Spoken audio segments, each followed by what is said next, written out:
As we discussed in our previous class, the transportation.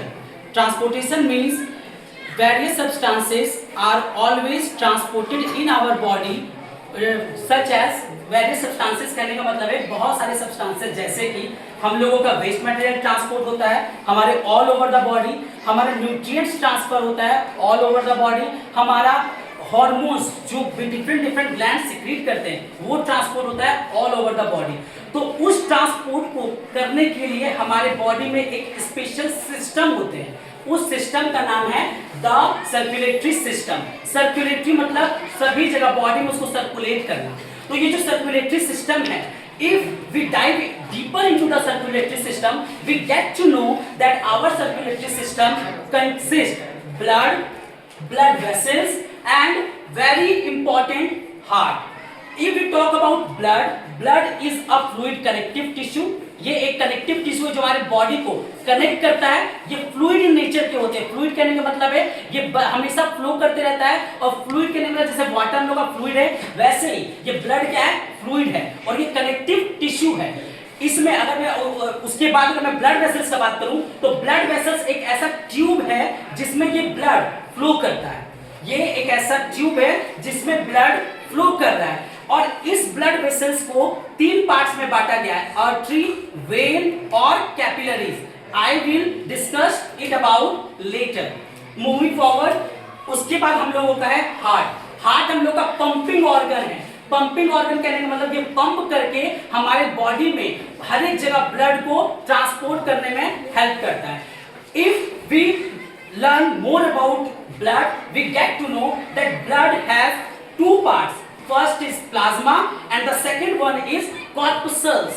Plasma कहने का मतलब है जो ब्लड, अगर मैं किसी भी हेल्दी इंसान का बात करूं तो एक हेल्दी इंसान में ब्लड कितने क्वांटिटी में प्रेजेंट होंगे, 5 to 7 लीटर्स में। 5 to 7 लीटर्स इसको कह सकते हैं, या फिर 8% ऑफ द बॉडी वेट। अगर कोई इंसान 50 किलो का है तो उसका 8% कितना उसकी बॉडी में ब्लड प्रेजेंट होगा।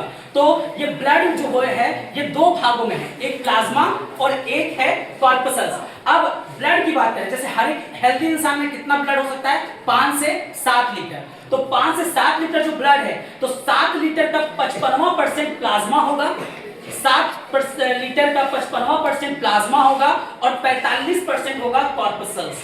प्लाज्मा में क्या होगा, ये प्लाज्मा एक फ्लूइड है, एक फ्लूइड होता है जिसमें ये सारे कॉर्पसल्स, ये कॉर्पसल्स 3 तरह के होते हैं, RBCs, red blood cells, WBC, white blood cells और प्लेटलेट्स। प्लेटलेट्स ये तीनों सेल्स होते हैं जो इस प्लाज्मा में क्या कर रहा है, फ्लोट करता है। फ्लोट करने का मतलब है तैर रहा होता है। अब अगर मैं इसके बाद कॉर्पसल्स की तरफ मूव करूं तो कॉर्पसल्स मैंने जैसे कि अभी तुरंत मैंने बताया है, corpuscles have 3 types. First one is RBCs, second one is डब्ल्यूबीसीज and third one is platelets. इसको हम लोग रेड ब्लड सेल्स बोलते हैं, या फिर सेल्स की जगह इसको हम लोग कॉर्पसल्स बोलते हैं, जैसा कि यहाँ पे लिखा हुआ है कॉर्पसल्स, रेड ब्लड सेल्स और रेड ब्लड कॉर्पसल्स।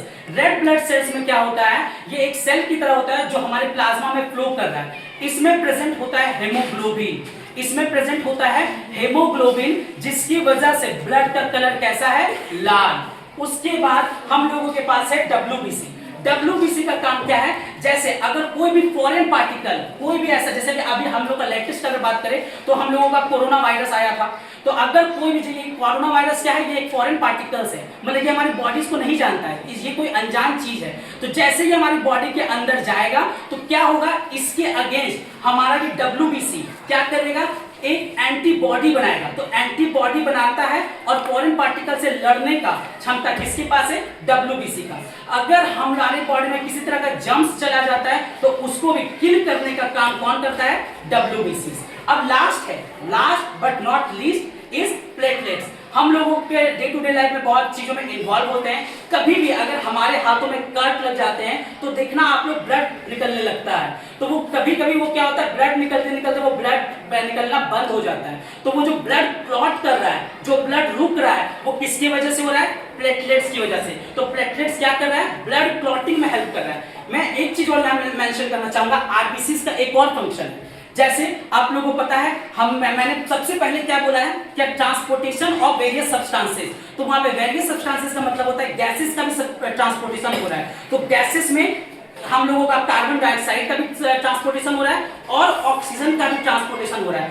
ऑक्सीजन को ट्रांसपोर्ट कहां तक होना है? पूरे सेल तक, हमारे बॉडी के ईच एंड एवरी सेल तक, ठीक है। तो ईच एंड एवरी सेल तक ऑक्सीजन को कौन लेके जा रहा है? आरबीसी। क्यों?